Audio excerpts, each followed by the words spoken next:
आपके साथ मैं हूं अनुजा। उत्तर प्रदेश में 2022 में विधानसभा चुनाव होने हैं, जिसके लिए कांग्रेस पार्टी उत्तर प्रदेश में अपनी सक्रियता बढ़ाती हुई नजर आ रही है। इस बीच कांग्रेस महासचिव प्रियंका गांधी रायबरेली में है। रायबरेली में प्रियंका गांधी महिलाओं के साथ संवाद करती हुई नजर आई हैं। इससे पहले 18 दिसंबर को प्रियंका गांधी अमेठी में थी, जहां पर चुनावी सभा को संबोधित कर रही थी। लेकिन जब प्रियंका गांधी रायबरेली आती हैं तो तस्वीरें बहुत अलग होती हैं। अमेठी में जहां पर पदयात्रा कर रही थी प्रियंका गांधी, लेकिन यहां पर शक्ति प्रदर्शन और शक्ति संवाद करती हुई दिख रही है। प्रियंका गांधी ने महिलाओं के बीच बैठकर बातचीत की है, महिलाओं के हालचाल जाने हैं, महिलाओं के मुद्दे उठाए हैं और उनकी समस्या भी जाने हैं, और ये आश्वासन दिया है कि सत्ता में अगर उनकी सरकार आती है तो उनके मुद्दों को सुना जाएगा, उनके मुद्दों को उठाया जाएगा और इस पर काम किया जाएगा। इन्हीं तमाम मुद्दों पर हमारे साथ विशेष बातचीत करने के लिए हमारे गेस्ट पैनलिस्ट नेहा हमारे साथ जुड़ रही है। बहुत बहुत स्वागत है नेहा। देखिए, रायबरेली में प्रियंका गांधी महिलाओं के साथ संवाद करती हैं और यहाँ पर महिलाओं को आश्वासन देती हैं कि उनकी जो समस्या है उसका समाधान निकाला जाएगा, उनके जो मुद्दे हैं उसका समाधान निकाला जाएगा। क्या लगता है आपको कि यहाँ की जनता प्रियंका गांधी पे भरोसा करेगी?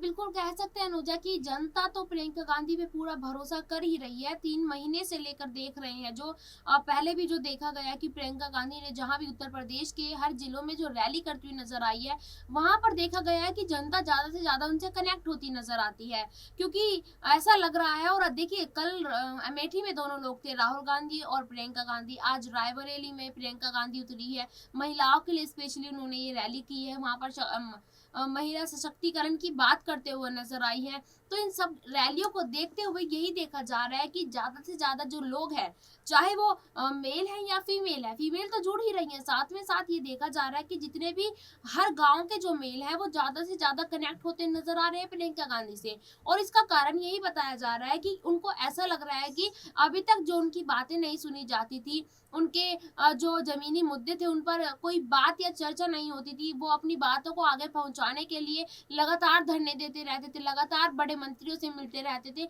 लेकिन उनकी कोई सुनवाई नहीं होती थी। लेकिन अब उनको ऐसा नजर आ रहा है कि अगर प्रियंका गांधी को मुख्यमंत्री बना दिया जाता है या उनको एक बार मौका दिया जाता है, तो उनके जो मुद्दे हैं, उनकी जो परेशानियां हैं, उनकी जो दिक्कतें हैं, वो कहीं ना कहीं सुलझती हुई नजर आएंगी।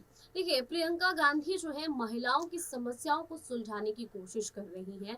उत्तर प्रदेश में रायबरेली में प्रियंका गांधी जब यहाँ के जनसभा को संबोधित कर रही हैं तो यहाँ पर लाखों की संख्या में भीड़ इकट्ठा हुई है। और ये भीड़ जो है ये प्रधानमंत्री नरेंद्र मोदी की जनसभाओं में भी इकट्ठा होती है। लेकिन अंतर यही देखा गया है कि जब प्रधानमंत्री नरेंद्र मोदी जनसभाएं करते हैं उस वक्त भारी संख्या में पुरुष शामिल होते हैं। लेकिन यहाँ पर जब प्रियंका गांधी जनसभाएं कर रही हैं रायबरेली में, तो यहाँ पर महिलाओं की संख्या बहुत ज्यादा है। महिलाएं प्रियंका गांधी से खुद को कनेक्ट कर पा रही हैं। और इस बार कांग्रेस की जो रणनीति रही है उसमें सबसे अहम यही माना गया है कि कांग्रेस का जो चुनावी मुद्दा है वो महिलाओं को लेकर ही है। महिलाओं को लेकर ही प्रियंका गांधी बात करती हुई नजर आई हैं। इससे पहले प्रियंका ने कई घोषणा पत्र जारी किए हैं महिलाओं के लिए, जो जिस पर प्रियंका गांधी ये कहती हैं कि इन घोषणा पत्र से महिला सशक्त होंगी, महिला सुरक्षा जो है वो सुनिश्चित हो जाएगी। क्या लगता है नेहा कि प्रियंका गांधी ने जो महिला घोषणा पत्र जारी किया है वो क्या महिलाओं के लिए सूटेबल है? हाँ, बिल्कुल सूटेबल है, क्योंकि जिस तरीके से अभी पीछे ही महिलाओं के लिए जो घोषणा पत्र जारी किया था प्रियंका गांधी ने, उसमें ज्यादा से ज्यादा जो घोषणाएं की गई हैं वो महिलाओं को लेकर इस हद तक की गई हैं कि जिन चीजों की महिलाओं को जरूरत थी, जैसे कि आप देख लीजिए कि प्रियंका गांधी ने इस बात का ऐलान किया था कि हर उत्तर प्रदेश के हर जिले में दक्षता विद्यालय खोला जाएगा। तो उस दक्षता विद्यालय की मुझे लगता है वाकई में उत्तर प्रदेश की महिलाओं को जरूरत थी, क्योंकि उस दक्षता विद्यालय में बच्चियों के साथ साथ लड़कियों के साथ साथ महिलाओं को पढ़ने का भी मौका दिया जाएगा। जो महिलाएं जैसे कि अगर ज्यादा एज की हैं, जो हमारी कह सकते हैं कि 30 या 40 की एज में कौन पढ़ना पसंद करता है आज के वक्त में, क्योंकि वो घर के कामकाज में इतना सुलझ जाता है। तो उन महिलाओं के लिए खासकर ये दक्षता विद्यालय रखा गया है। और इसी के साथ में तमाम ऐसी घोषणाएं की हैं जो कि बच्चों के साथ साथ, मतलब जो लड़कियां हैं उनके बारे में तो सोचा ही है प्रियंका गांधी ने, उनके बारे में सोचकर उनकी जो मम्मियां हैं कह सकते हैं, क्योंकि 30 या 40 साल में तो महिलाएं इतना काम में उलझ जाती है कि उनको ये ध्यान नहीं रहता कि उन्होंने कभी पढ़ाई नहीं की है, उनको कभी शिक्षा प्राप्त नहीं हुई है। तो कुछ चीज़ों की जो ऐसी घोषणाएँ की हैं, तो उन महिलाओं को अभी उनको फ़ायदा मिलता हुआ नज़र आएगा। अगर शुरू से लेके आखिर तक उन घोषणा पत्र में जो घोषणाएँ हुए हैं, उन पर नज़र डाली जाए, तो देखा यही जा रहा है कि वो घोषणाएँ आने वाले दिनों में अगर सत्ता में कांग्रेस पार्टी आती है, तो महिलाओं को, बच्चियों को, लड़कियों को बहुत फ़ायदा मिलता हुआ नज़र आएगा। प्रियंका गांधी ने जो महिलाओं के लिए घोषणा पत्र जारी की है उससे महिलाओं को, बच्चियों को काफी फायदा होने वाला है। और इससे पहले प्रियंका गांधी ने एक ट्वीट भी किया था जिससे योगी आदित्यनाथ पर तंज कसते हुए नजर आई थी। प्रियंका गांधी ने योगी आदित्यनाथ को महिला विरोधी करार दिया था। नेहा, क्यों लगता है ऐसा? प्रियंका गांधी ने ऐसा ट्वीट क्यों किया और ये बात क्यों कहती हुई नजर आई कि योगी आदित्यनाथ महिला विरोधी है?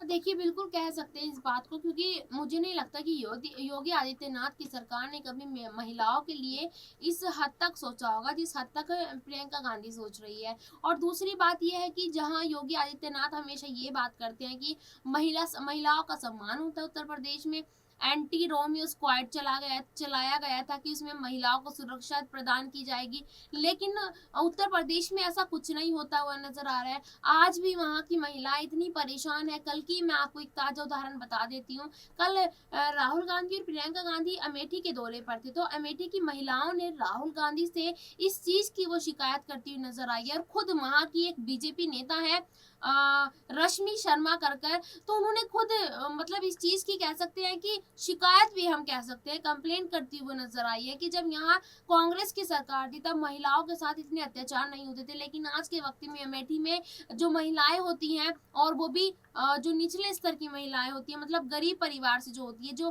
खेतों में जाकर काम करती हैं, लेकिन खेतों में जाकर वो काम तो करती हैं पर वो वापसी नहीं आती है, उनकी मृत्यु देखी जाती है, उनकी मौत देखी जाती है, और वो खेतों में उनकी मौत मतलब उनके हमला कर दिया जाता है। इस तरीके के अत्याचार होते हुए अमेठी में सामने आए हैं। तो इसी वजह से, क्योंकि आज भी बीजेपी की सत्ता है वहां पर, बीजेपी पूरे तरीके से अपने सत्ता में काम कर रही है, तो इसीलिए कहा जाता है कि योगी आदित्यनाथ जो है वो महिलाओं का हमेशा से विरोध करते नजर आए हैं। नेहा, इससे उलट कांग्रेस पार्टी क्या काम करती हुई नजर आ रही है? देखिए, अभी तक अभी तो आप छोड़ दीजिए, क्योंकि इस वक्त तो अभी कांग्रेस सत्ता में नहीं है, लेकिन अगर हम पिछले टाइम में जाएं एक बार, जब ये कहा जाता है कि 70 साल कांग्रेस ने राज किया देश के ऊपर, मुझे नहीं लगता अनुजा कि उस वक्त में महिलाओं के ऊपर इतने अत्याचार होते थे। महिलाओं के साथ साथ कुछ चीजें, तमाम मुद्दे ऐसे हैं, महंगाई ऐसा मुद्दा है जहां पर जनता का पूरी कह सकती हूँ कि मैं पूरे देश का एक एक व्यक्ति इतना परेशान है इस महंगाई को लेकर